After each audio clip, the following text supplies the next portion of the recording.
कुछ नहीं, आ जाओ। मैं बोलना बहुत सारा, आ जाओ। आ रहा हूँ, वही करा रहा हूँ। सर, जैसा कि मैंने आपको बोला था,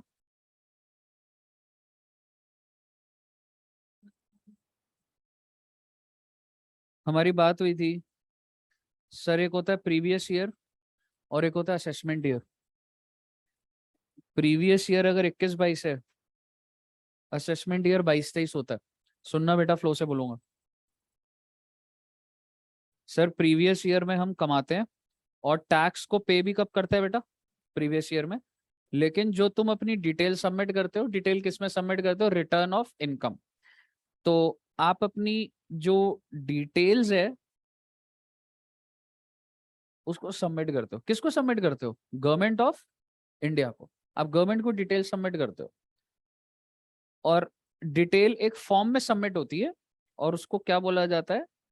रिटर्न ऑफ इनकम। यही कहानी है ना। तो यहीं से हमारा चैप्टर शुरू होता है कि सर किसको रिटर्न भरनी है, किसको रिटर्न नहीं भरनी।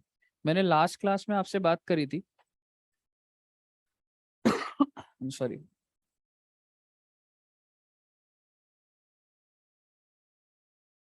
मैंने लास्ट क्लास में आपसे बात करी थी कि हमारा जो सेक्शन है दैट इज 139(1).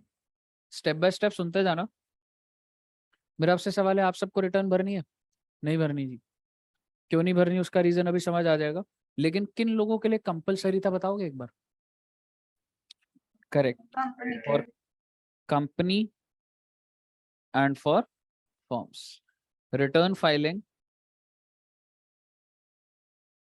कंपलसरी। अगर आप एक कंपनी हो और आप लॉसेस में हो, उससे कोई फर्क नहीं पड़ता, आपको रिटर्न भरनी पड़ेगी। अगर आप एक कंपनी हो, आप कोई बिजनेस नहीं कर रहे, पूरे साल में 1 रुपए की सेल नहीं है, उससे कोई फर्क नहीं पड़ता, आप अपने आप को कंपनी रजिस्टर करा चुके हो, तो आपको रिटर्न भरनी पड़ेगी। और अगर आप फर्म हो तो भी कंपलसरी है। हाँ जी।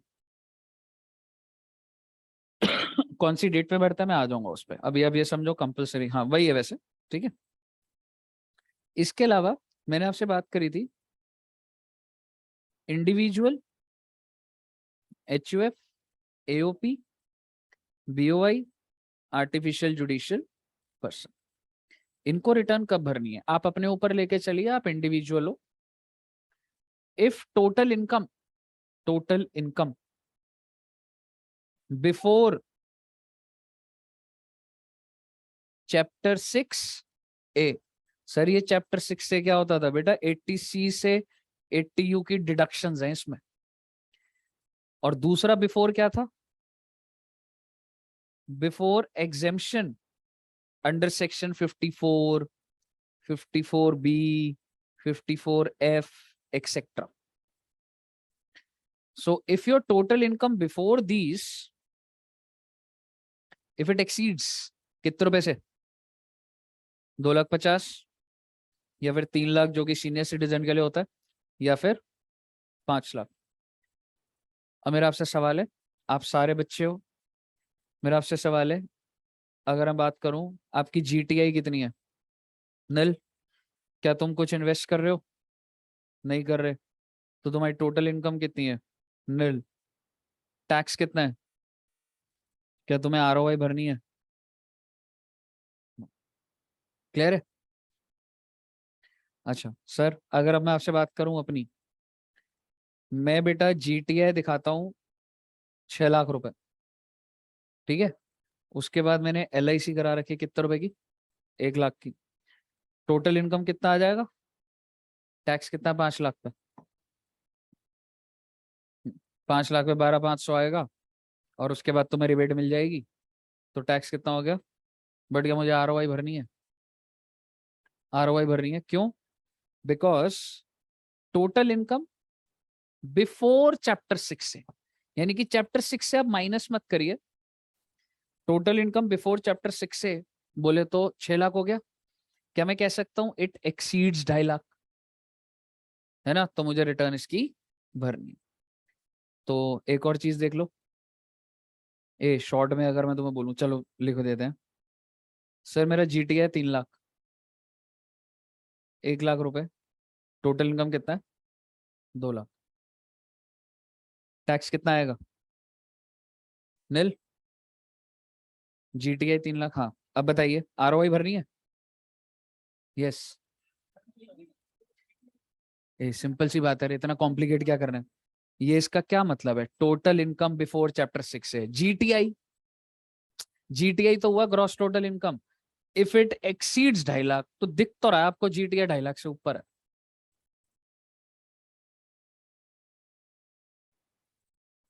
एज के हिसाब से कोई एज नहीं, अगर मैंने नहीं लिखी तो मैं एज्यूम कर रहा हूँ बिलो 60 है। यहां तक कोई दिक्कत? अच्छा, अब मेरे को बताइए, अब एक एक केस हम बना लेते हैं 54 सीरीज का भी। सर ये 54 वाली एग्जेम्पशन कौन सी है? तो बेटा कैपिटल गेन की होती है, मैंने बताया था ना तुम्हें। प्रॉपर्टी बेचते हो तो तुम्हें जो भी प्रॉफिट है, अगर तुम उसको दोबारा इन्वेस्ट कर दोगे तो एग्जेम्प्ट हो जाता है। जैसे कि सर सपोज करो एक इंसान है, उसका सैलरी है 1 लाख का, और कैपिटल गेन भी हेड होता है ना, सबको पता है ना। तो उसको लॉन्ग टर्म कैपिटल गेन हुआ है 10 लाख का। उसने कोई प्रॉपर्टी बेची और उसको कितने रुपए का फायदा हुआ है? 10 लाख का। ये सेल प्राइस नहीं है, ये प्रॉफिट है। गेन्स क्या होते हैं? मतलब सपोज करो मैंने कोई प्रॉपर्टी 20 लाख की खरीदी थी और मैंने उसको कितने की बेच दी? 30 लाख की। तो मेरे को फायदा कितने का हुआ? 10 लाख का। तो सरकार मेरे प्रॉफिट पे टैक्स लेती है ना। बट सरकार कहती है अगर तुम इस 10 लाख को दोबारा से किसी घर में इन्वेस्ट कर दोगे, हाँ, तो 10 लाख मेरा प्रॉफिट कितना है? 10 लाख। गवर्नमेंट कहती है you have to invest 10 lakh. तो मैंने 10 लाख कहीं पर इन्वेस्ट कर दिया, तो मुझे एग्जेम्पशन मिल जाती है बच्चे। कौन से सेक्शन में? 54। मेरे को बताइए मेरी इनकम कितनी टैक्सेबल हुई? Nil. So now what is my GTI? आप प्लीज कंफ्यूज मत होइएगा। GTI क्या है मेरी? 1 लाख। 1 लाख।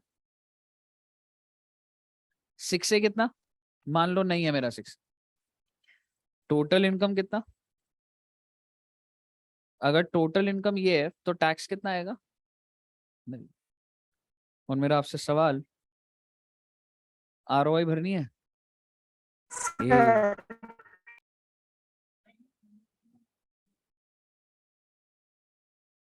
ए टोटल इनकम बिफोर 6 है, मतलब GTI। लेकिन बेटे एक और चीज भी तो लिखी है, बिफोर एग्जेम्पशन। एग्जेम्पशन मत दो। अगर तुम एग्जेम्पशन नहीं दोगे तो क्या इसमें 10 लाख जुड़ नहीं जाएगा? तो बेटा एक्सीड हो तो गया 2.5 लाख। ए दोनों का बिफोर करना है ना रे। आप इसके पीछे सरकार का मोटिव समझिए। सरकार ने जब सिर्फ इतने तक लिखा हुआ था, जब सिर्फ और सिर्फ ये और ये लिखा हुआ था, तो लोग क्या कर रहे थे भाई? करोड़ों की प्रॉपर्टी बेच रहे थे और इन्वेस्ट करते थे, एग्जेम्प्ट हो जाता था। बट क्या वो रिटर्न भरते थे? फिर नहीं भर रहे थे। सरकार को डिटेल चाहिए भाई, रिटर्न भरो। बताइए क्लियर है? मेरे को एक बात बता, तेरा टोटल इनकम कितना है? अच्छा मैं स्टेप बाय स्टेप बोलता हूँ। सर अगर टैक्स नहीं तो रिटर्न नहीं, ऐसा है क्या? नहीं है ऐसा। आप क्या करते हो? टोटल इनकम बिफोर, बिफोर का मतलब क्या होता है भाई? ऐड करना उसमें। तो बिफोर 6 से नील है, तो मेरी टोटल इनकम कितनी थी? 1 लाख प्लस नील, कितना आएगा? 1 लाख। और आप मुझे बताइए अब और क्या बिफोर करना है? कहने से this total income 1 lakh is after giving exemption. Obviously, no. I have given the exemption, no. But I have to see before giving exemption. So it is before giving exemption, तो ऐड करो ना रे 10 लाख रुपए। सही बोल रहा हूँ? तो 11 लाख हो गया, तो आपको रिटर्न भरना नहीं मेरे भाई। तूने जब घर बेचा है, ठीक है, और ये 54 तूने कहीं इन्वेस्ट कर दिया है, तो भाई है डिटेल सारी। ये तो तू प्रीवियस ईयर में ही सब कुछ कर रहा है और वो है, ये सब पता है तेरे को। बताइए क्लियर है? चलिए गुड। तो हमने यहां तक बात करी थी, ठीक है। और एक पॉइंट मैंने और लिखवाया था तुम्हें। हम्म एक पॉइंट और बताया था लोकल अथॉरिटी का। लोकल अथॉरिटी के ऊपर टैक्स रेट कितना होता है बेटा? 30%। और उसमें क्या लिखा हुआ है? If your total income exceeds maximum amount not chargeable to tax. तो बेसिकली लोकल अथॉरिटी के ऊपर तो अगर 1 रुपया भी कमा लिया तो उसको रिटर्न क्या करना है जी, भरना ही भरना। तो यहाँ लिख देता हूं मैं, ये मैं सेंड कर दूंगा, मेरे को लिखने दो अभी, ठीक है। लोकल अथॉरिटी टोटल इनकम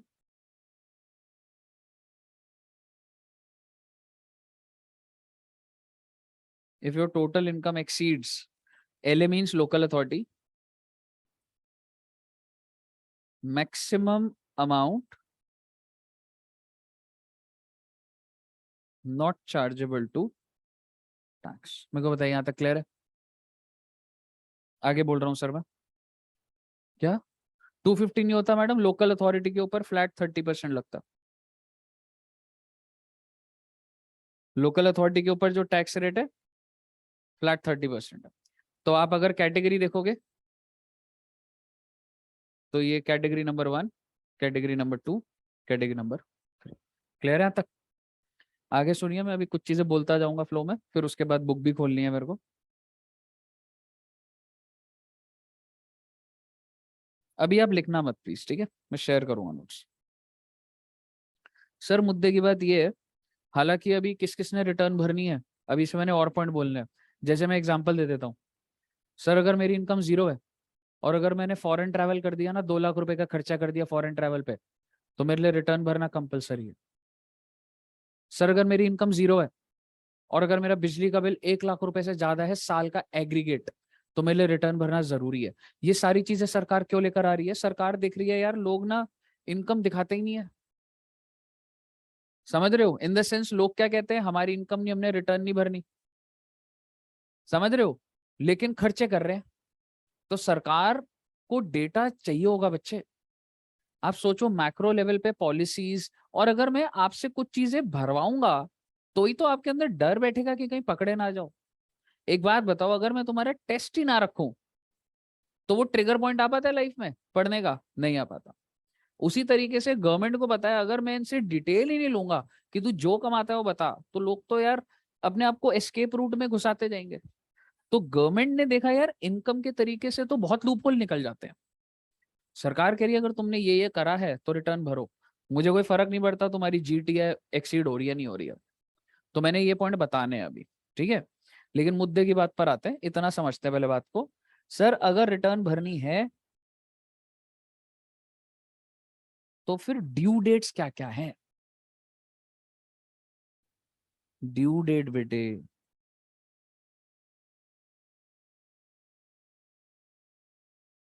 एक कंपनी की ड्यू डेट फिक्स्ड है जी, 31 अक्टूबर। अभी अभी कौन सा साल खत्म हुआ बेटा? अभी अभी जो साल खत्म हुआ है, कह सकता हूँ 22-23 हुआ है, सॉरी 21-22 खत्म हुआ है। और अभी डेट कौन सी आने वाली है? 31। इस बार जो कंपनियों में काम कर रहे हैं ना टैक्स डिपार्टमेंट में, वो दिवाली पे बहुत प्रेशर होगा उनका। समझ रहे हो? दिवाली से एक दिन पहले भी जा रहे होंगे, दिवाली के जस्ट बाद में भी जा रहे होंगे, क्योंकि सारी डिटेल 31 अक्टूबर को भरनी है। तो बेसिकली चलो मैं एज्यूम कर लेता हूँ एग्जाम्पल के लिए भी, अभी अभी हमारा कौन सा साल खत्म हुआ है? 21-22। तो इसका मतलब कंपनीज की रिटर्न जाने वाली है sir. Clear? Any person other than company, मतलब सारे के सारे, who is required to get its accounts audited under section 44 AB। Sir ये क्या बोल रहे हो सर आप? बेटा लिख लो इसको, भी गहरी बातें हो रही हैं अब। हाँ मतलब वही, ठीक है, ठीक है। Any person other than company, company तो क्योंकि फिक्स हो गया ना उसका, तो 31 अक्टूबर। इसके अलावा कौन कौन हो गया? फर्म, इंडिविजुअल, एचयूएफ, जितने भी लोग हैं, लोकल अथॉरिटी, कोऑपरेटिव सोसाइटी, जो भी है, who is required to get its accounts audited.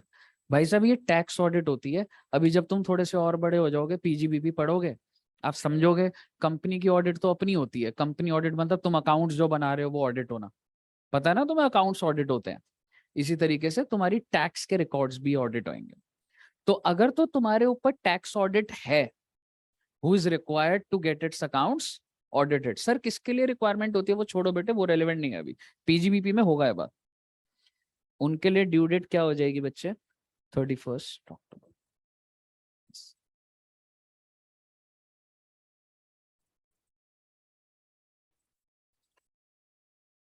अलग अलग प्रोविजन है दोनों में, अलग तरीके से ऑडिट होती है। अभी इतना समझो, दिस इज टैक्स ऑडिट। आपने आज तक इसके बारे में कुछ नहीं पढ़ा हुआ।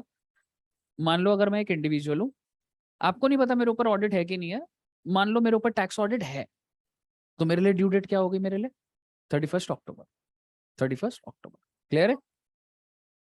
टैक्स ऑडिट होता है मैडम, आप टैक्स के इतने सारे प्रोविजंस पढ़ रहे हो, you are following those provisions और नॉट, इसके लिए भी ऑडिट होता है। टैक्स ऑडिट एक ऑडिट है, अगर आपके ऊपर ये ऑडिट है तो योर ड्यू डेट इज 31 अक्टूबर, और अगर नहीं है तो आगे देखेंगे।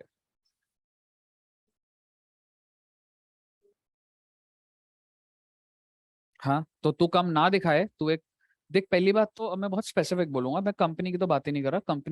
कंपनी को ऑडिट है या नहीं है, वो बात अभी मैटर नहीं कर रही है। मैंने यहाँ पे लिखा है कंपनी के लिए ऑडिट है या नहीं है, नहीं। मैं बहुत स्पेसिफिक है, चार्ट एकदम बहुत स्पेसिफिक है। कंपनी का टैक्स ऑडिट कंपलसरी होता है क्या, नहीं होता है, ऐसा कुछ नहीं होता। मैंने आपको जब तक नहीं बोला कुछ नहीं है ऐसा। कंपनी का टैक्स ऑडिट हो रहा है या नहीं हो रहा, लिख लो यहाँ पे,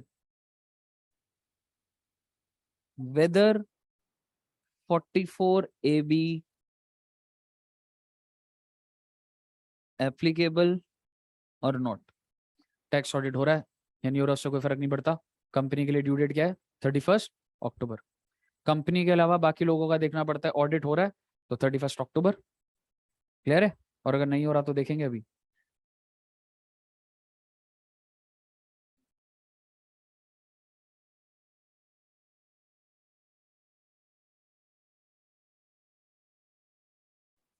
partner of a firm, in case firm is required to get its accounts audited under section 44 AB। Sir ये क्या बोल रहे हो, छोड़ो ना बेटे। आप अभी एक बार, हाँ चल बोल।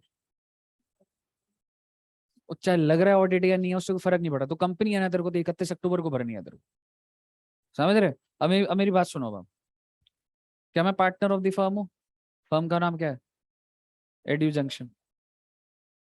मैं ऑडिट की किसकी बात कर रहा हूँ, ये फर्म की बात कर रहा हूँ या पार्टनर की बात कर रहा हूँ। ये ऑडिट किसकी हो रही है, फर्म की हो रही है। In case firm is required to get its accounts audit, समझ रहे हो। मैं एड्यू जंक्शन का पार्टनर हूं, और सपोज करो एड्यू जंक्शन के ऊपर ऑडिट हो रही है, तो आप पहले आप ये समझिए, edu junction is a firm और मैं इस फर्म का पार्टनर हूं। अगर तो इसका 44 AB यानी कि टैक्स ऑडिट हो रहा है, पहले आप मुझे फर्म की ड्यू डेट बताइए। एग्जैक्टली, एंड एज पर विच पॉइंट, पॉइंट नंबर 1, 2 और 3। पॉइंट नंबर 2, बिकॉज ये एनी पर्सन के अंदर फर्म भी आ रहा है, फर्म भी आ रहा है, और फर्म की ऑडिट हो रही है तो 31 अक्टूबर है। और अगर मेरे फर्म की ऑडिट हो गई तो मेरे लिए ड्यू डेट क्या है,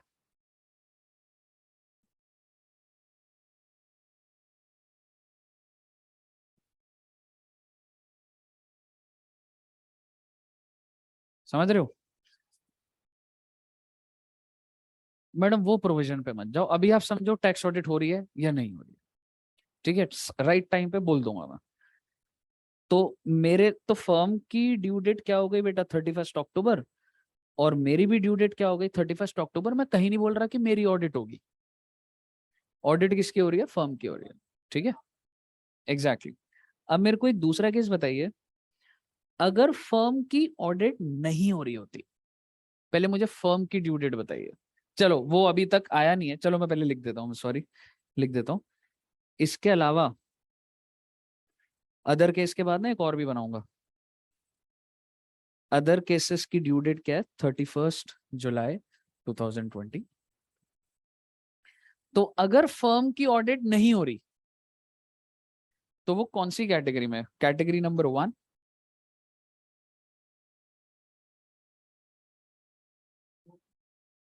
4, पहला तो कंपनी के लिए ही है, दूसरे में फर्म आ सकता था बट ऑडिट नहीं हो रही तो बच गया, तीसरा तो पार्टनर की बात हो रही है तो ऑटोमेटिकली किधर चला गया, फोर्थ में।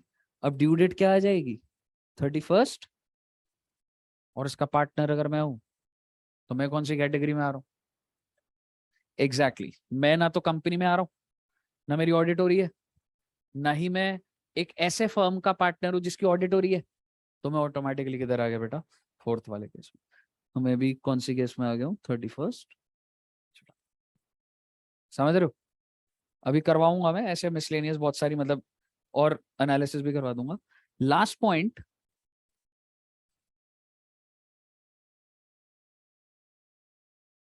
if there is any international transaction and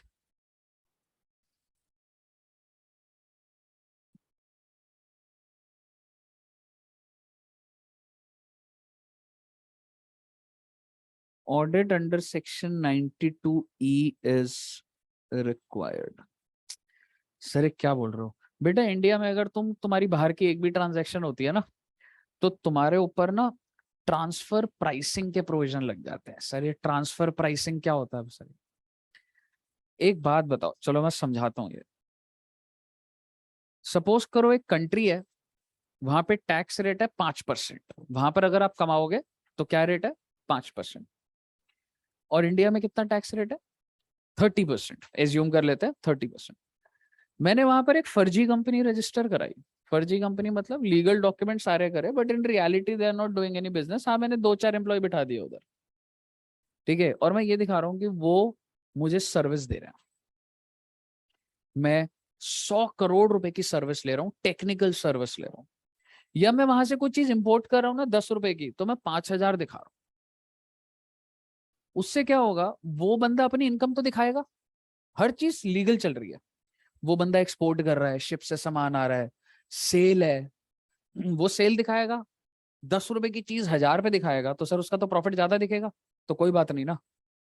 tax rate क्या है उधर 5%, और जब मैं उसको यहाँ पे रिकॉर्ड करूंगा खर्चा, तो मेरे को उस पर बेनिफिट कितने का मिलेगा 30%, क्योंकि जब मैं अपने खर्चे बढ़ाऊंगा तो क्या मेरे प्रॉफिट कम नहीं हो रहे, कम हो रहे हैं, और अगर कम हो रहा है तो मुझको 30% से बेनिफिट नहीं मिल रहा। ऐसे कितनी सारी कंपनीज होती, और इस तरीके को रोकने के लिए ऐसे ट्रांसफर प्राइसिंग, ये भी अपने में एक फील्ड होती है। आप लोग इस इंटरमीडिएट लेवल पे नहीं पढ़ते हो, आप लोग फाइनल में पढ़ोगे, फाइनल में भी 15-20 पेज पढ़ोगे, लेकिन इसके ऊपर अपनी प्रोफाइल है, अपनी दुनिया है ये। समझ रहे हो, तो ट्रांसफर प्राइसिंग होता है, हर एक ट्रांजैक्शन को ऑडिट करना पड़ता है। जो भी प्रैक्टिसिंग चार्टर्ड अकाउंटेंट्स होंगे वो एक एक ट्रांजैक्शन को ऑडिट करेंगे और उस पर रिपोर्ट देंगे that this is at arm length price, कि भाई अगर 10 रुपए की चीज है ना तो वो 10 की खरीदी जा रही है, 1,000 की नहीं खरीदी जा रही। समझ रहे हो, तो बेसिकली अगर ऐसा है तो आपकी ट्रांजैक्शन क्या हो जाती है बेटा 30 नवंबर। आप मुझे बताइए, तो कुल मिलाकर आपकी जिंदगी में आपको ये पता लग गया ड्यू डेट्स क्या क्या है बेटा, 31 अक्टूबर ही है सर, या फिर 31 जुलाई है, और अगर इंटरनेशनल ट्रांजैक्शन है तो क्या है जी 30 नवंबर। मेरा आपसे सवाल, HUF जिसके ऊपर अगर मैं 44, अगर मैं टैक्स ऑडिट की बात नहीं कर रहा हूं ना, तो इसका मतलब उसके ऊपर नहीं है, ठीक है। क्वेश्चन विल मेंशन कि उसके ऊपर टैक्स ऑडिट है नहीं है। एचयूएफ की ड्यू डेट, एक एचयूएफ पूछ रहा है आपसे what is the due date. HUF कौन सी कैटेगरी में, category number 1, second, category number 4। तो आपकी ड्यू डेट क्या होगी बेटा, 31 जुलाई। फर्म, हाँ तो अगर मैं कुछ नहीं लिख रहा तो नहीं है, 31 जुलाई। तो जब मैंने इस बार एड्यू जंक्शन की रिटर्न इस बार भरी थी, शायद से भरी होगी, शायद नहीं, नहीं भरी। अच्छा फर्म के लिए कंपलसरी था, तो मैं तो नहीं भरी। हमारा रजिस्ट्रेशन अप्रैल में हुआ था, नहीं हुआ था, हाँ इस साल अप्रैल में रजिस्टर करा है, तो अब से भरना स्टार्ट करूंगा। समझ रहे हो, जब आप रजिस्टर्ड ही नहीं हो तो आप फर्म ही नहीं हो। समझ रहे हो। एओपी जिसका ऑडिट है, कौन सी कैटेगरी, करेक्ट, गुड, सॉरी 31 अक्टूबर। पार्टनर और इसका जो फर्म है उसके ऊपर ऑडिट है ना। और अगर नहीं है तो, मैं पार्टनर की ड्यू डेट की बात कर रहा हूँ, 31 जुलाई। और इस फर्म की अगर हम बात करता है जैसे 44 AB है तो 31 अक्टूबर। और ये क्या हो जाएगा, ऑडिट नहीं है फर्म के ऊपर अगर। क्लियर है, एकदम क्रिस्टल क्लियर है। चलिए तो ये आपकी बेसिकली क्या होगी जी,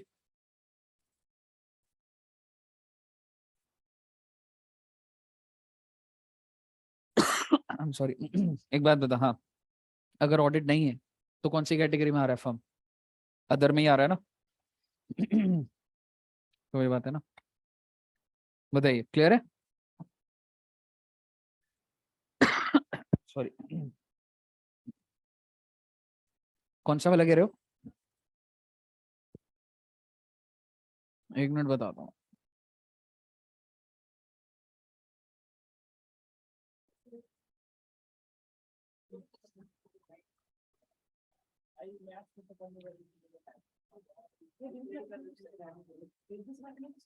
आइए, मिस्टर ए के लिए ड्यू डेट क्या होगी बच्चे, एक इंडिविजुअल है इसकी ड्यू डेट क्या होगी,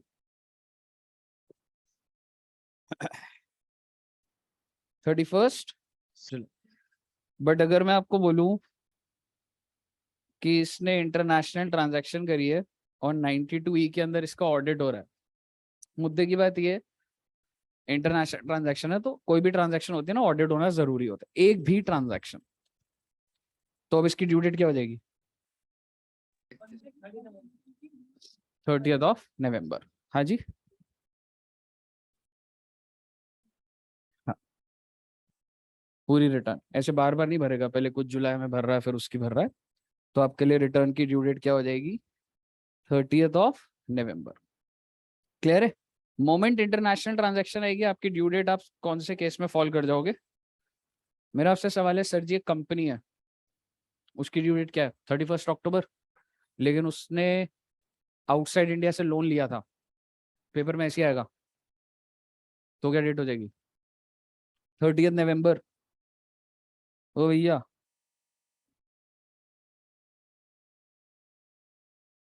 तो उससे कोई फर्क नहीं पड़ता, आप प्रोविजन को समझिए, अगर आपकी कोई भी इंटरनेशनल ट्रांजैक्शन है तो 30 नवंबर। समझ रहे हो, बताइए क्लियर है सबको। चलिए cool. आगे देखते हैं।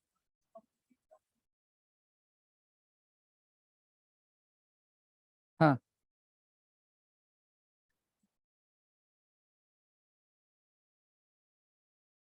देख, अगर मैं रजिस्टर हो गया हूँ तो स्टेप बाय स्टेप अगर बोलूँ, मैं फर्म हूँ तो मेरे लिए तो कंपलसरी है ना रिटर्न भरनी। तो अगर मैंने नहीं भरी सपोज कर, कंपलसरी है, तो नोटिस आ जाता that you are not filed your return. Fine लगा, कितना खुश हो रहा तुम्हें। हाँ जी, अगर बाहर की स्टॉक मार्केट से शेयर खरीद रहा है कुछ भी इंटरनेशनल ट्रांजैक्शन है दोस्त, तू बाहर सेल कर रहा है, बाहर परचेस कर रहा है, तू सर्विस ले रहा है, सर्विस प्रोवाइड कर रहा है, कुछ भी 10 रुपए का भी सामान अगर इंपोर्ट एक्सपोर्ट कर रहा है तो इंटरनेशनल ट्रांजैक्शन है। 30 नवंबर आपकी ड्यू डेट होगा। तो ठीक है, उनकी ड्यू डेट 30 नवंबर है, जिनका नहीं है उनका 31 अक्टूबर है।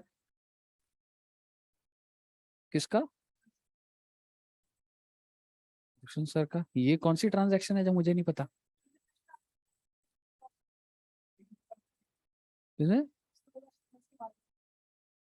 शेयर सर बाहर की मार्केट में लगा रहे हैं?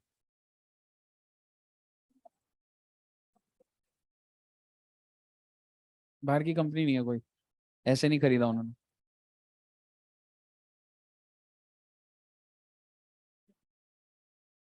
तो लग जाएगा। ठीक है, आइए सर। आगे अब मैं कुछ पॉइंट नए आए हैं, पहले इधर ही करवाता हूँ तो मैं पीडीएफ अभी शेयर कर दूंगा। आइए, ये May 23 का है ना? हाँ, आइए बच्चे।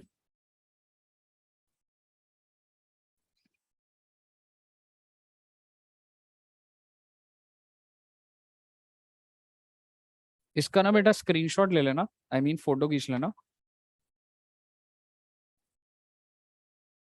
ठीक है, ध्यान से सुनना। टेक्निकली अब आपको ये पता है कि किसको रिटर्न भरनी है और किसको रिटर्न नहीं भरनी, और अगर जिसको भी भरनी है उसकी ड्यू डेट भी पता है आपको।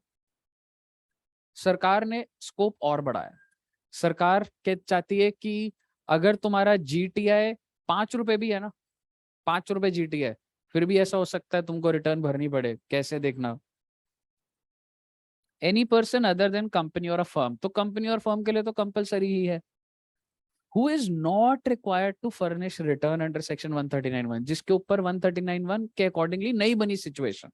जैसे क्या मैं कह सकता हूँ, आप सारे बच्चे क्यों रिटर्न नहीं भर रहे हो? क्योंकि आपके ऊपर 139(1) का प्रोविजन जब लगाते हो तो you are not required to file the return, is required। 139(1) यही कह रहा था कि किस क्या कंडीशंस है टू फाइल द रिटर्न, जो अभी तक हमने करा। ठीक है, is required to file income tax return in the prescribed manner if during the previous year such person। सबसे पहले सबसे आखिरी पॉइंट पढ़िए, I am sorry, point number C पढ़िए। Has incurred expenditure of an amount or aggregate of the amount exceeding 1 lakh towards consumption of electricity। बेटा paper में ना पूरी कहानी आती है। एक बंदा है, उसकी सैलरी है 1.5 लाख रुपए की। आपको लगेगा 139(1) के अकॉर्डिंग तो नहीं है, और क्वेश्चन बोलेगा बिजली का बिल उसने पे करा है, हर महीने 10-10 हजार का पे करता, उसको लिए कंपलसरी है, हो गया कि नहीं हो गया? वैसे अगर आपका 1 लाख से ऊपर का खर्चा है बिजली के ऊपर साल का एग्रीगेट, तो आपको रिटर्न भरनी है। पॉइंट नंबर 2 पढ़िए। Has incurred expenditure of an amount or aggregate of an amount exceeding 2 lakh for himself, यानी कि खुद घूमने गया, या for any other person for travel to foreign country. समझ रहे हो? तो अगर मान लो मैं बाहर जा रहा हूँ और मैंने 1.5 लाख रुपए का मेरा फॉरेन का खर्चा है, मैं दुबई गया, 1.5 लाख रुपए लगा, क्या मेरे कंपलसरी है रिटर्न भरना?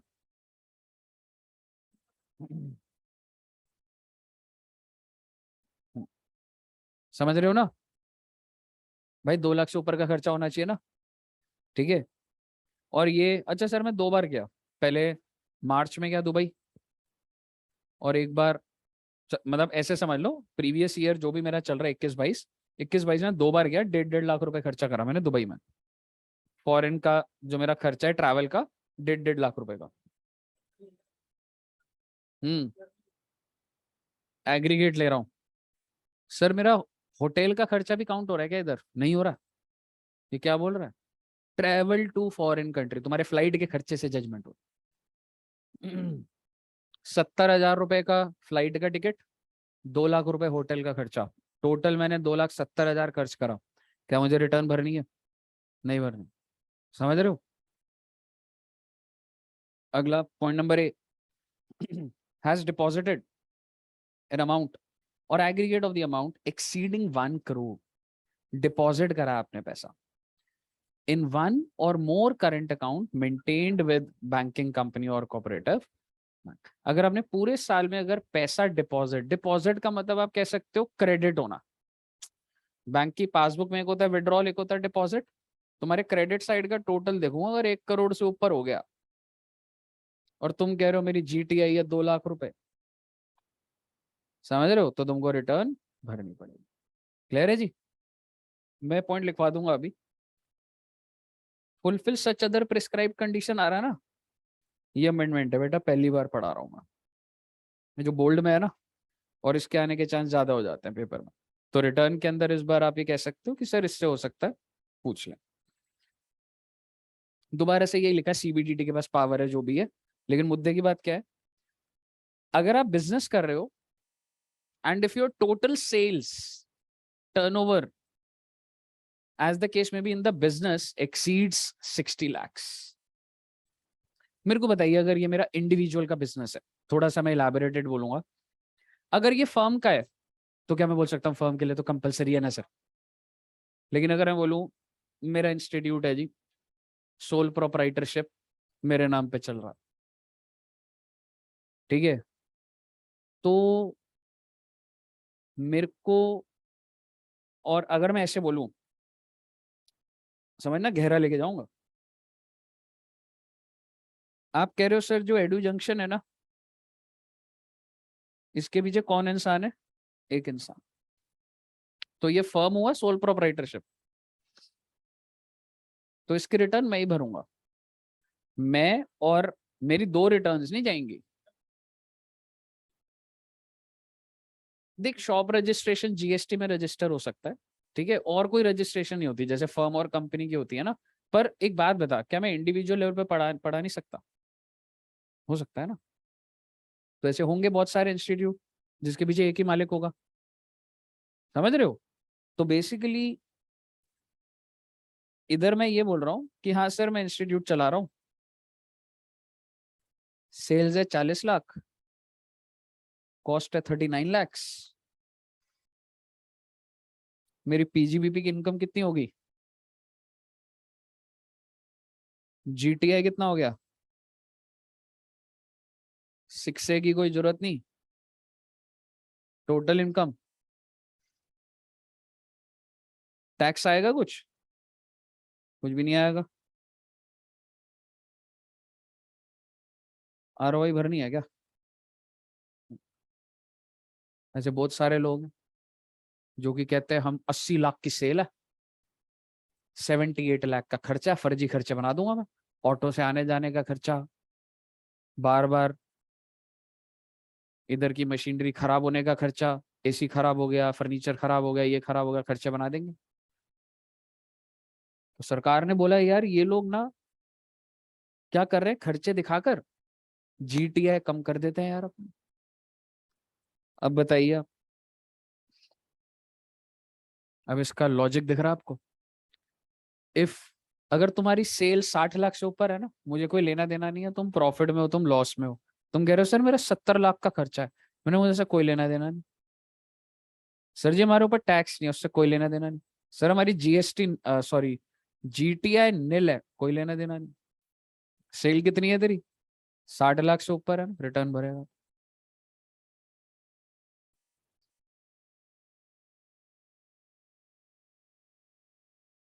दो बच्चे मीटिंग में। हाँ जी, पॉइंट समझ आया सबको?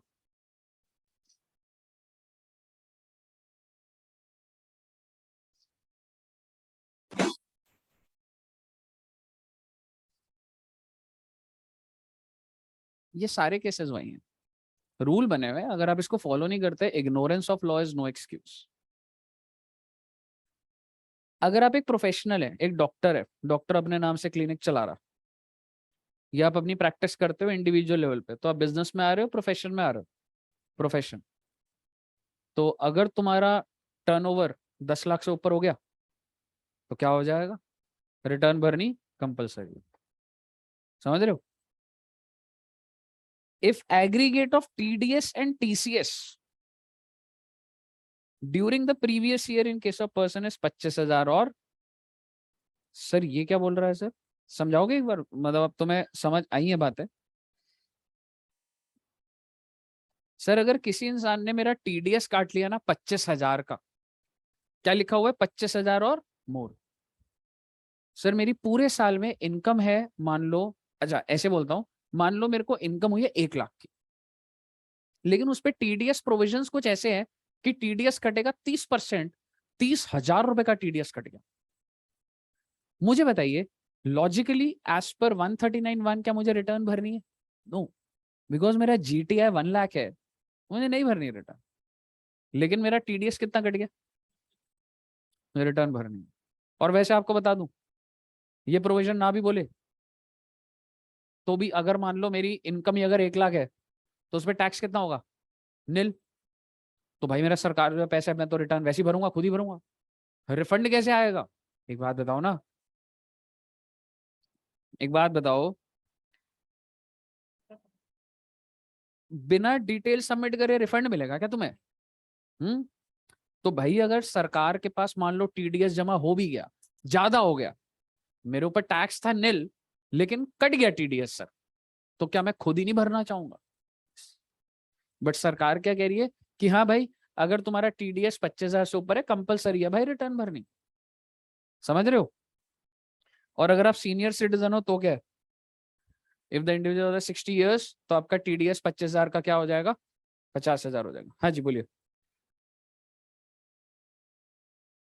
मैडम अभी आगे चल के मैं बता दूंगा, मैं, ऐसा हो सकता है, बट मैं ना डेविएट हो जाऊंगा लाइफ में अगर अभी मैं आपको हर चीज पे, आप ना अगर ये पॉइंट अभी ये भी सोचो ना कि कुछ टाइम बात कर लेंगे मेरे को तो भी चलेगा ये बात, क्योंकि जब आप थोड़े और बड़े हो जाओगे अभी आप समझोगे टीडीएस के प्रोविजन और वो जो चीजें। आप इतना समझिए, अगर किसी ने आपका 25,000 का टीडीएस काट दिया, ठीक है, तो बेसिकली क्या आपके लिए रिटर्न भरना कंपलसरी है। आप इतना समझो, थ्योरेटिकल पॉइंट चल रहे हैं कुछ 4, ठीक है ना? और आखिरी बता दो,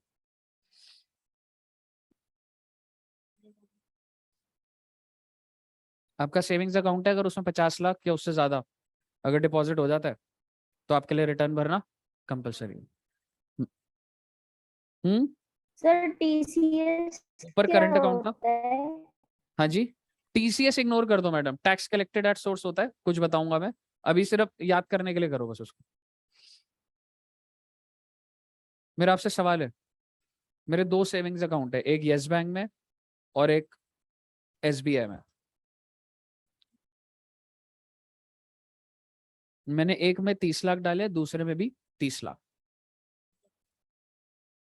कैसे पता लग रहा है? वन और मोर सेविंग्स बैंक। समझ रहे हो? आपको ये चारों पॉइंट, अब ये समझना, आपको लग रहा होगा यार हमें पीजीबी तो पता नहीं लग रहा है, ये क्या ही बोल रहे हैं सर।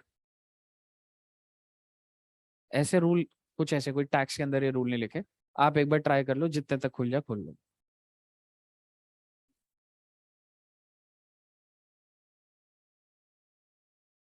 इसका भी स्क्रीनशॉट ले लीजिए प्लीज। आप, हाँ जी।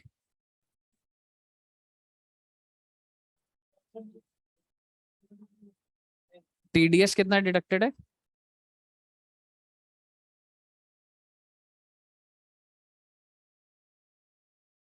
नहीं, अगर आपकी 2 लाख इनकम है तो सपोज करो अगर स्लैब रेट का बेनिफिट ही मिल गया तो टैक्स तो जीरो है, तो आपको 60,000 पूरा मिल जाएगा। नहीं, वो जो 60,000 है, अच्छा अभी आप जहां अटक रहे हो, एक बार मैं चलो थोड़ा समझा देता हूँ यहाँ पर फिर अब, क्योंकि आप इसमें एनालिसिस कर रहे हो अभी, ठीक है।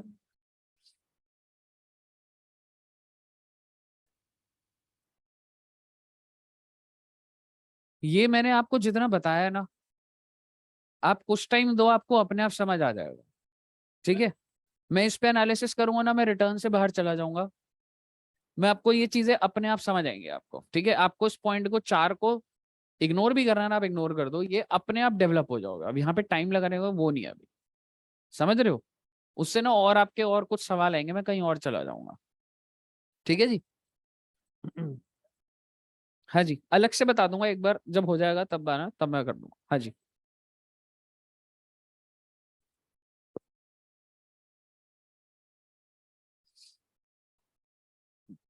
एज्यूमिंग तेरे को स्लैब का बेनिफिट मिल रहा है, तो तेरा टैक्स निल है, तेरा टीडीएस कट गया था, तेरे को वापस मिल रहा है। चलिए अब मैं आपके साथ कुछ, एक पॉइंट और भी बचा हुआ है, बट मैं कुछ कंक्रीट करता हूँ अब। ठीक है, आइए।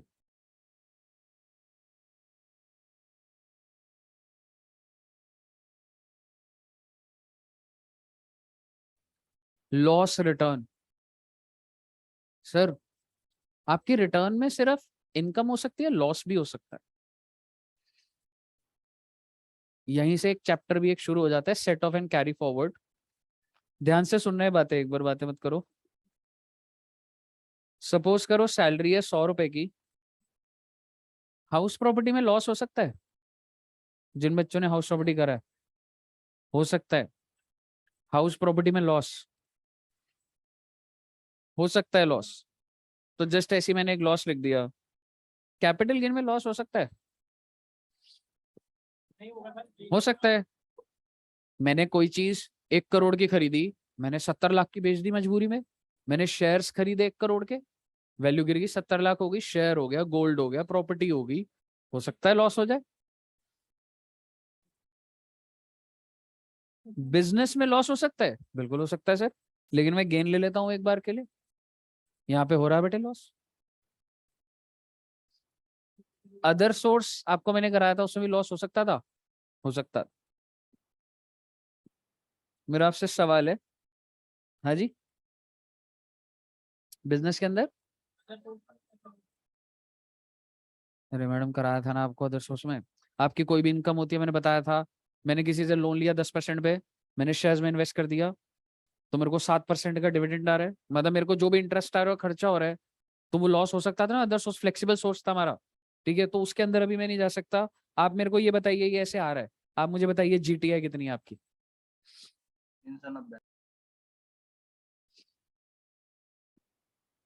ये गलत है बेटे।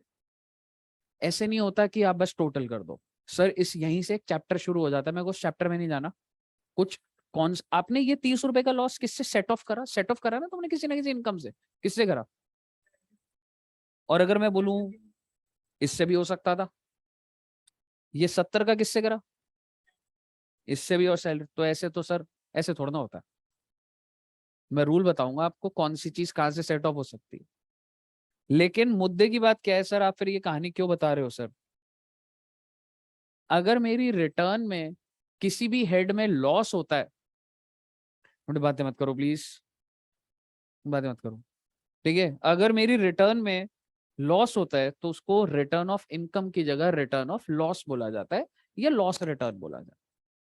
मैं अपनी रिटर्न भर रहा हूँ, उसमें सारी की सारी प्रॉफिट, आई मीन पॉजिटिव है, तो रिटर्न ऑफ इनकम बोल देता हूँ। लॉस रिटर्न मतलब अगर किसी भी हेड में नुकसान है, तो उसको मैं क्या बोलता हूँ? That's my loss return. मतलब मेरी रिटर्न के अंदर नुकसान भी है सर। क्लियर है? आइए सर, इसके अंदर आप क्या बोलना चाहते हो?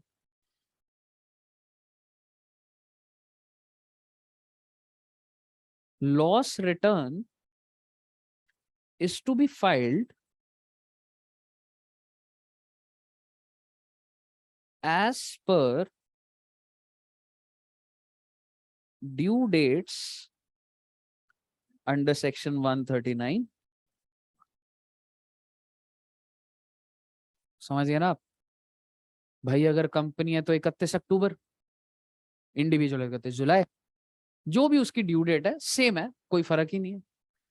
ठीक है, आगे सर। सर ये क्यों बता रहे, बता रहा हूं। If loss return is not filed within the due dates under section 139(1), यानी कि अगर तुमने लेट कर दिया,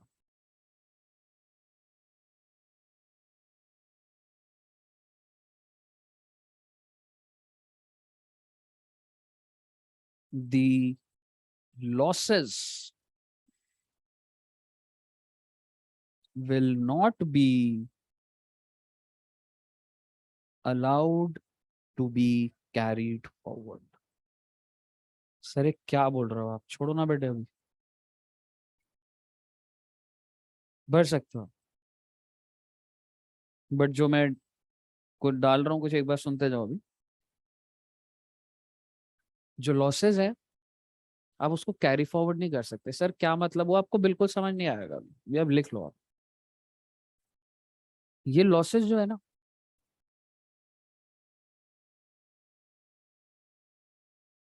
लिख लो पहले। हाउएवर,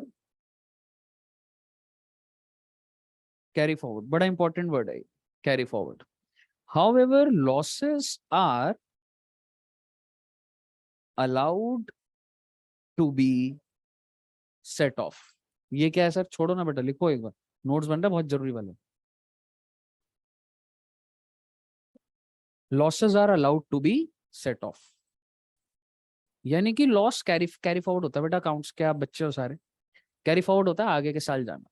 और अभी मैं समझा दूंगा आपको सारी क्या बातें। सेट ऑफ के अंदर सेम बातें मैंने बोलनी है, तो मैं अभी बोलूंगा तो आपके दिमाग में बैठनी चाहिए। Losses are allowed to be set of.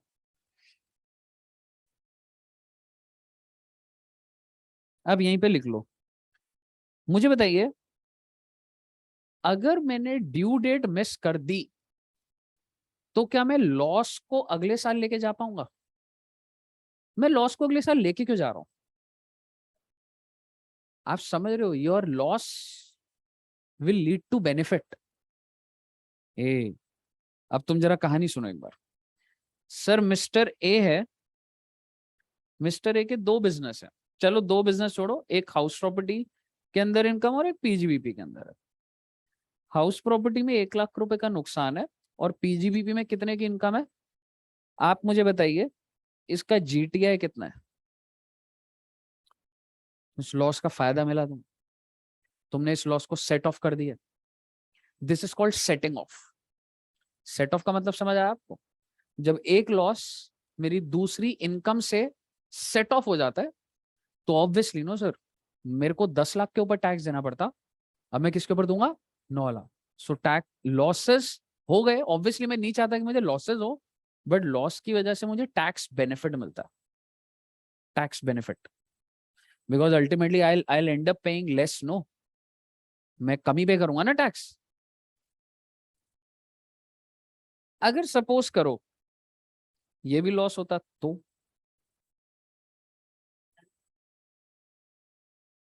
मेरा जीटीआई क्या होता? टेक्निकल बात है, जीटीआई तो आपको समझ आ रहा है ना, -11 लाख बोल लो आप अभी, ठीक है। मैडम वो अलग एक और दरवाजा है मैडम, ठीक है, ठीक है, वो अलग दरवाजा है मैडम, वो मत खुलवाओ। हाँ वो खुलते जाएंगे टाइमली, खुलेंगे वो दरवाजे, खुलेंगे वो दरवाजे। क्या ये लॉस सेट ऑफ हुआ है? ये लॉस सेट ऑफ हुआ है किसी से? नहीं हुआ। तो अगर लॉस सेट ऑफ नहीं हुआ, तो मैं इस लॉस को उसी साल में छोड़ दूं, या मैं इस उम्मीद में जाऊं यार अगले साल लेके जाता हूं, अगर अगले साल इनकम हो गई तो सेट ऑफ करा दूंगा। तो कैरी फॉरवर्ड करने में फायदा है कि नहीं है? वो छोड़ो ना मैडम आप अभी। कैरी फॉरवर्ड आपको मतलब समझ आया, what is carry forward and what is set off? ये जो चैप्टर है ना, अब मैं चैप्टर का नाम लिख रहा हूं आपको। चैप्टर का नाम है सेट ऑफ, और दूसरा सेगमेंट होता है carry forward and set of.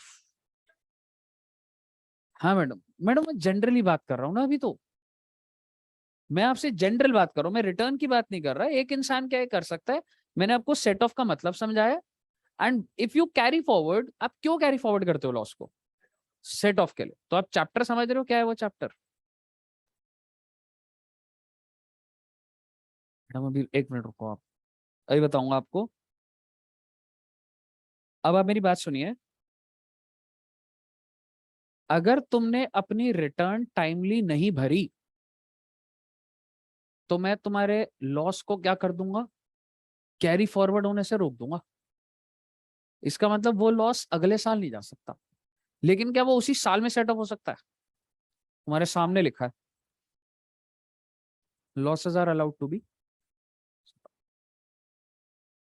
तो अगर तुमने अपनी रिटर्न को लेट कर दिया, तुम्हारी ड्यू डेट है 31 जुलाई, and you have missed it, carry forward नहीं होगा भाई। पर जब तुम रिटर्न भरोगे, तुम लेट भर सकते हो, सेट ऑफ कर सकते हो अगर इनकम है तो, पर अगले साल नहीं जाएगा। बहुत भारी अगर रिटर्न सोचो किसी की लॉस रिटर्न है और उसकी ड्यू डेट मिस हो गई, बेटा कंपनी से निकाले जाओगे। मैं कंपनी में जॉब करता था, उसका लॉस था बेटा 10 करोड़ का, बिजनेस का लॉस था 10 करोड़ का। ठीक है, उसके बिजनेस का लॉस कितना था? 10 crore. And they have no other income, business चला रहे, जीएस स्टाफिंग कंपनी थी, लॉस है 10 करोड़ का। ड्यू डेट है, पहले 30 सितंबर होती थी कंपनी के लिए, आपके लिए अभी अब मैं क्या बोलता हूँ, ड्यू डेट क्या है? 31 अक्टूबर। अगर 31 अक्टूबर की डेट निकल गई और अगर मैंने रिटर्न नहीं फाइल करी, तो मैं इस 10 करोड़ के लॉस को अगले साल नहीं ले जा पाऊंगा। विच मीन्स जब कल को कंपनी को इनकम होती अगले साल, अगर अगले साल कंपनी को मान लो 10 करोड़ की इनकम होती, तो मैं इस 10 करोड़ को सेट ऑफ जो कर सकता था, मैं नहीं कर सकता। तो आप सोचो मैंने कंपनी को कितने का नुकसान पहुंचा दिया? 10 करोड़ पे 30%, 3 करोड़ रुपए का नुकसान हो गया बाय मिसिंग द डेडलाइन। वो समझ आई बात?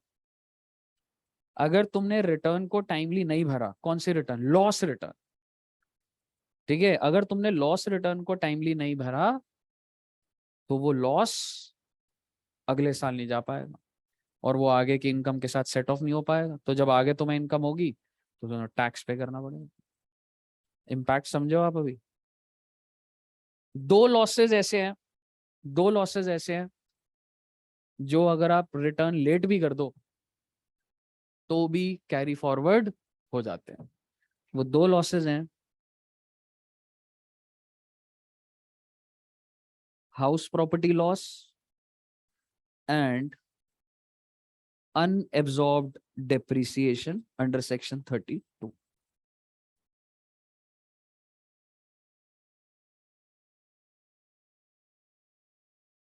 सर ये क्या होता है? सही वक्त आने पे बता दूंगा। अनएब्सॉर्ब्ड डेप्रिसिएशन, आपको हाउस प्रॉपर्टी समझ आ रहा है ना? बस केसेस बनाऊंगा, भी टेंशन मत लो।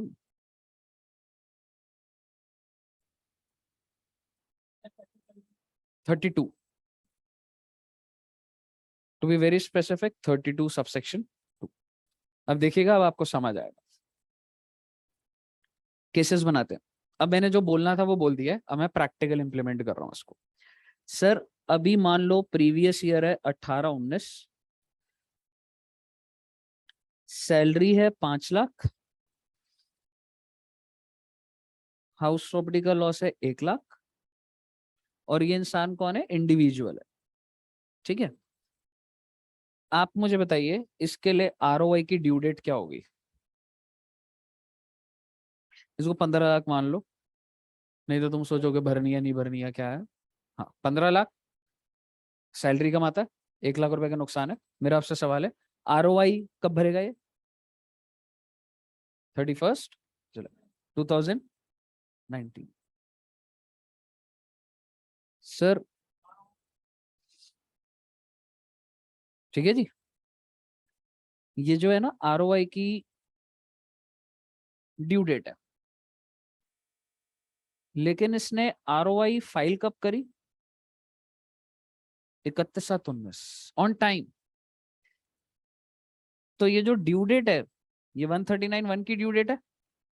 कहने से I have filed within the time limit as mentioned in 139(1) on और बिफोर ड्यू डेट। आप मुझे बताइए ये कैसे दिखाएगा? सैलरी कितना, हाउस प्रॉपर्टी 1 लाख माइनस कर सकता है, ये मैं प्रोविजन बता रहा हूँ, हाउस प्रॉपर्टी का लॉस सेट ऑफ हो जाता है उससे। ठीक है, तो जीटीए कितनी आ गई? मान लो 6 से कुछ नहीं है, टोटल इनकम कितनी होगी? मैंने कोई डिफॉल्ट करा है? नहीं करा। कोई डिफॉल्ट है क्या मेरा? नहीं है। आई फाइल्ड ऑन टाइम, तो कोई दिक्कत वाली बात नहीं। यहाँ तक क्लियर है? अगले साल आप इसी को एक ही केस मान के चलिएगा, सैलरी है 15 लाख,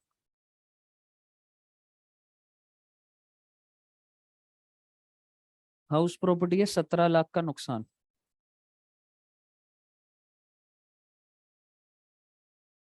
आरओआई की ड्यू डेट है 31 जुलाई 2020। मैंने भरी है 30 अगस्त 2020। इज इट ऑन टाइम और it is a belated return? मैंने टेक्निकल वर्ड बोल दिया है। अगर आप फाइल को लेट, अगर आप रिटर्न को लेट फाइल करते हो तो उसे बिलेटेड रिटर्न बोला जाता है। वो सेक्शन आने वाला है 5 मिनट। बिलेटेड, जैसे आप बर्थडे अगर लेट विश करते हो तो बिलेटेड हैप्पी बर्थडे, ऐसे अगर रिटर्न लेट करते हो तो बिलेटेड रिटर्न। रिटर्न लेट हो गई है। रिटर्न लेट होने का क्या कॉन्सिक्वेंस होता है?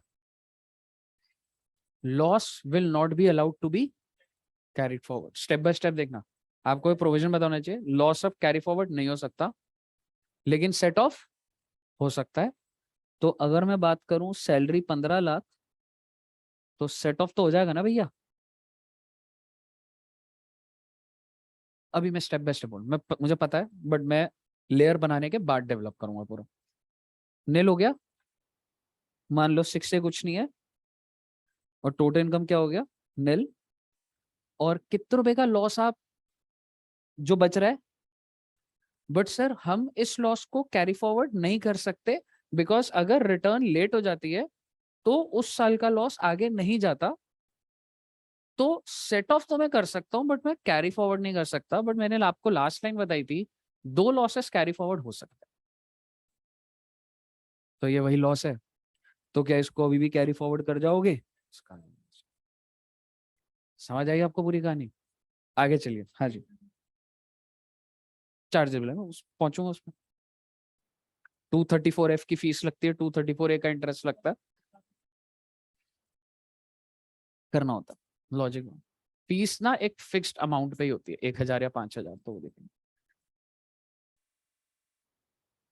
सैलरी 15 लाख, पीजीबीपी 18 लाख का नुकसान। ड्यू डेट क्या है बेटा? 31 जुलाई 2021।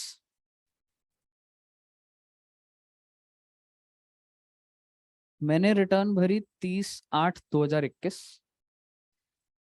क्या मैं कह सकता हूँ लेट फाइल करी है?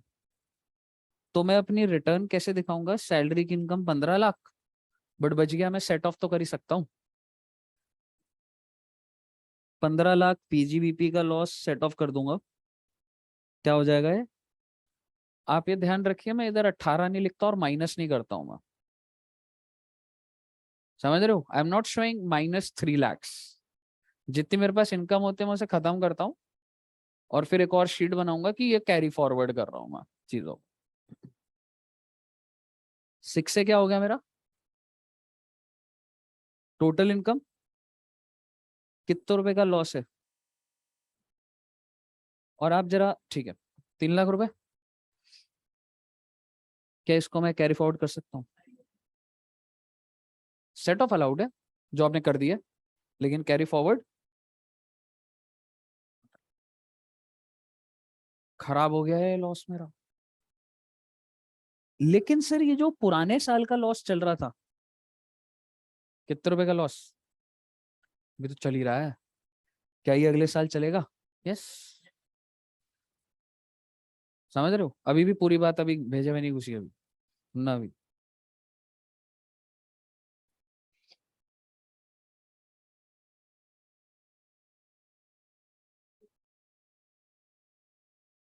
पीजीबी मान के चल लो। पीजीबीपी कितना है आपका? 16 लाख। रिटर्न डेट क्या है? 31 जुलाई 22। मैंने कब भरी है? 30/8। रिटर्न लेट है, तो सेट ऑफ तो कर ही सकते हो, पर सेट ऑफ के लिए इनकम भी तो होनी चाहिए। इनकम ही नहीं है, तो तुम्हारा जीटीए क्या है? 6 से 0। टोटल इनकम क्या है?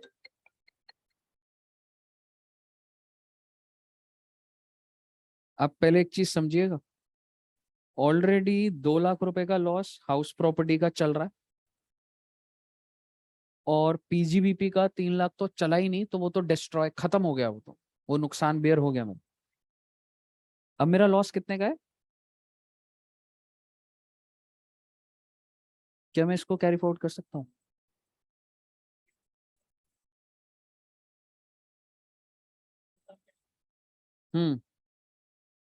इसको कैरी फॉरवर्ड में नहीं कर सकता। यहां तक क्लियर है?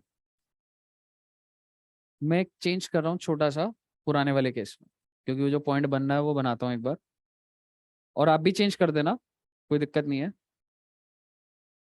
अगर ये मैंने ड्यू डेट पे सबमिट कर दी होती, तो बेसिकली ये जो 3 लाख है, क्या ये कैरी फॉरवर्ड हो जाता? क्योंकि अगर टाइमली भरी है तो सेट ऑफ भी होगा, कैरी फॉरवर्ड भी होगा। बट सर जो, तो इसका मतलब ये ब्रॉड फॉरवर्ड और कितने का आ गया? लेकिन तुमने इस साल की रिटर्न खराब कर रखी है, तो क्या इस लॉस को आगे जा रहा है? ये नहीं जा रहा। क्या ये लॉस आगे जाएगा? यस, हाउस प्रॉपर्टी है सर, ये वाला। हाँ हाँ, वो ये कैरी चल रहा होता है, और ये कितने साल तक कैरी चलेगा ये भी अपने में, 8 साल तक चलता है। उसके बाद 8 साल तक तेरे को इनकम होगी तो सेट ऑफ कर ले, नहीं होगी तो खराब हो। समझ रहे हो? वो हम सेट ऑफ के चैप्टर में करेंगे। मुद्दे की बात ये है, मुझे बताइए मैंने कौन से साल की रिटर्न खराब करी है? तो भाई जिस साल की रिटर्न खराब है ना, उस साल का नुकसान खराब करूंगा मैं तुम्हारा, बस। मैंने ये जो लाइन बोली है लीगल लाइन है। तुमने कौन से साल की रिटर्न में डिफॉल्ट करा है? 21 22। मैं इस साल का नुकसान, इस साल का जो लॉस है, उसको कैरी फॉरवर्ड नहीं होने दूंगा। इस लॉस से मेरी कोई दुश्मनी नहीं है, ये उस साल का जिसके तुमने रिटर्न भरी थी, और अगर ये चलना स्टार्ट हो गया है तो ये चलता रहेगा, चलता रहेगा, चलता रहेगा।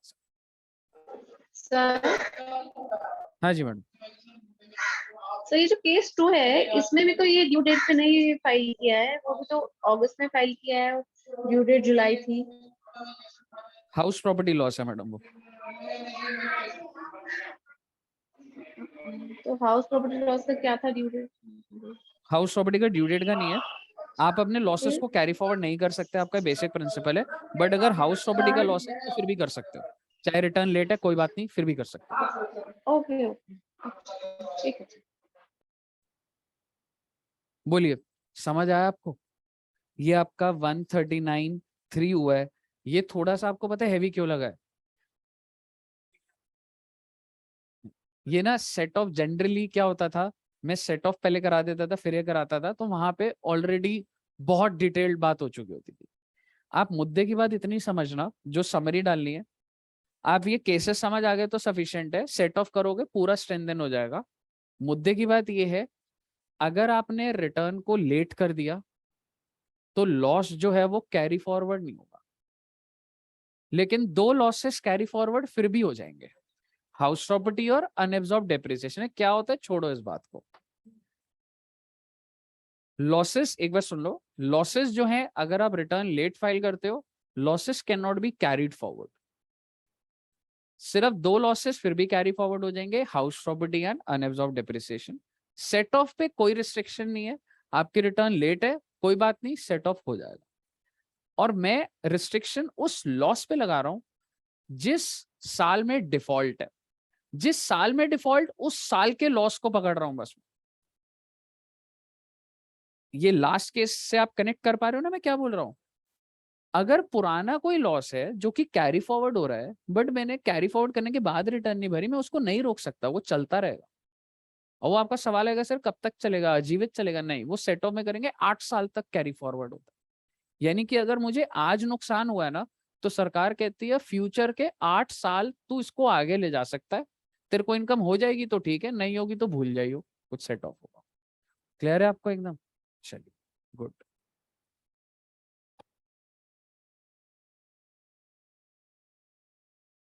हाउस प्रॉपर्टी रुक ही नहीं रहा है, हाउस प्रॉपर्टी कैरी फॉरवर्ड हो गई तो कैरी फॉरवर्ड हो जाता, कैरी फॉरवर्ड। बताइए, क्लियर है?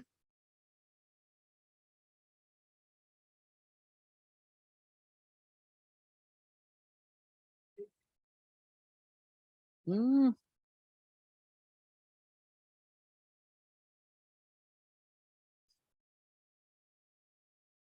बाकी तो बड़े वाले ही हैं यार पॉइंट अभी। एक बार मैं रिवाइज कराना चाहता हूँ, ठीक है, आइए रिटर्न ऑफ इनकम जितना हमने करा 5 मिनट रिवाइज करते हैं। हाँ ठीक है, रिटर्न ऑफ इनकम के अंदर मुझे बताइए किसके लिए रिटर्न फाइल करना कंपलसरी था? Company and firm.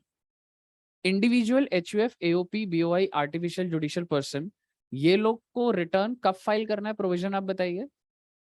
If your total income before 6A and before 54 exemption exceeds slab rate 2.5 lakh, 3 lakh या 5 लाख। और लोकल अथॉरिटी के लिए 30% टैक्स रेट है। And if total income exceeds maximum amount not chargeable to tax, मतलब अगर 1 रुपए भी कमाएगा तो रिटर्न भरनी।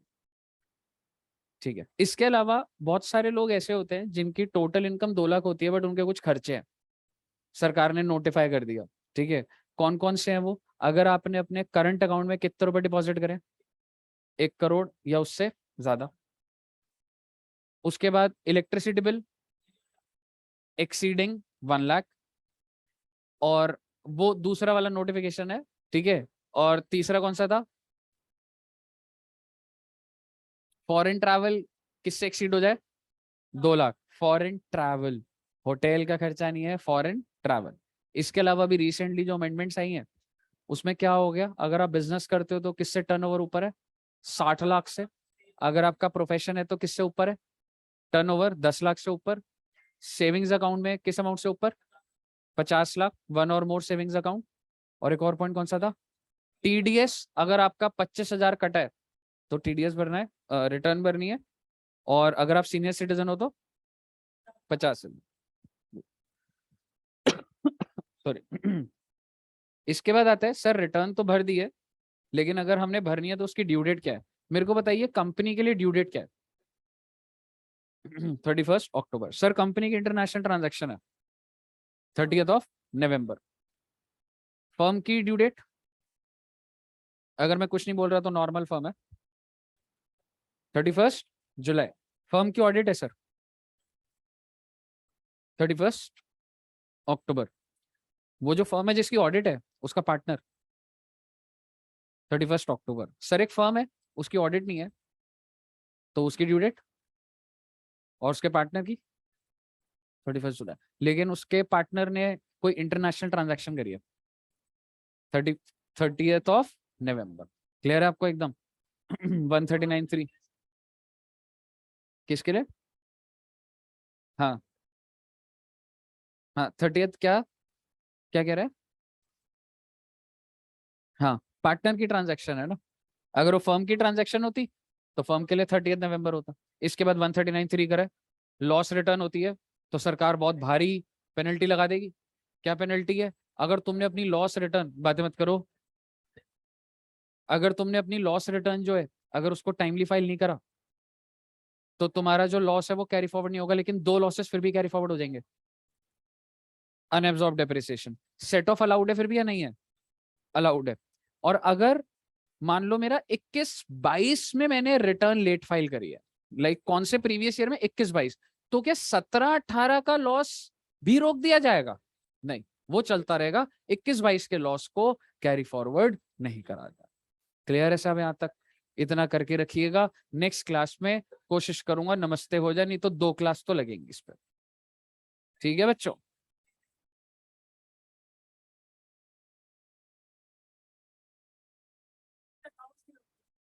नहीं अकाउंट्स तो होगी।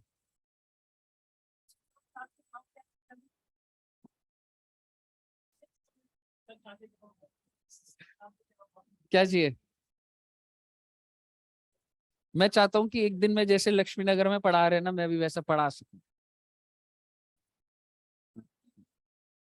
अच्छा, अभी भी कहता नहीं है कि आप अच्छा पढ़ा रहे हो, एक बार नहीं बोलता यार। पर वहाँ तो पढ़ाते ही नहीं है। वहां क्या करते हैं? वहाँ पढ़ाते ही नहीं है, पेन ड्राइव क्लासेस दे देते हैं। हाँ